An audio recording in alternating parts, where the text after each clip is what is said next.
In this movie, we're going to look at interpreting footage correctly, why you'd want to do it, and how you do it. Now, I'm starting with a brand new fresh project here. Go ahead and double click in the project panel, and we're going to import lightsaberfight.movie. Now, with this footage selected in the project panel, we can get some details up here at the top from it. So it's 720 by 480, and it has a square pixel aspect ratio, and it is interlaced footage, as we can see by it saying separating lower, meaning lower field first. We also see things like the duration, the frame rate, the bit depth, the compression method, and some audio settings as well.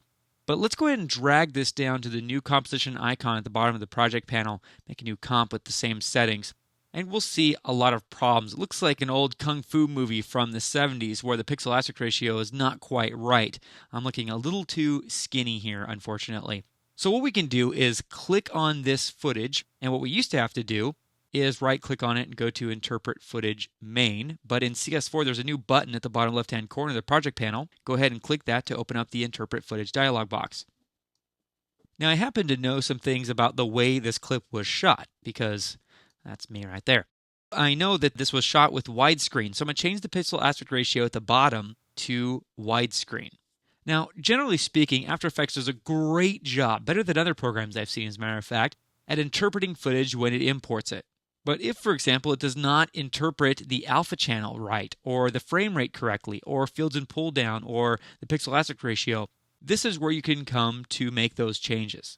So having changed the pixel aspect ratio to widescreen, I'm going to go ahead and click OK. And now we have a more believable pixel aspect ratio. You could tell that this was what the footage is really supposed to look like. Now you could tell because of the changing of the pixel aspect ratio that the footage is now bigger than the comp. So all we have to do is select the composition in the timeline panel, hit Command K or Control K on the PC to open up the composition settings, and then we can change the pixel aspect ratio of the comp from square pixels to match our footage to widescreen here and click OK.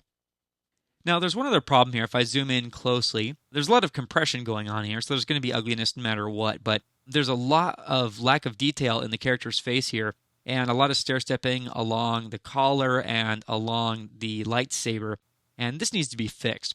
The problem is that After Effects interpreted this footage as having lower fields first.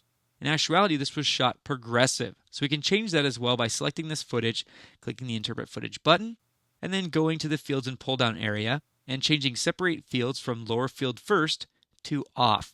Now what I want to do is move this out of the way so you can see the before and the after. So here's the before, and once I click OK, boom. Look at all the detail that came back to my face, and the edges are softer. We know now that the footage is interpreted correctly, and it makes all the difference in the world.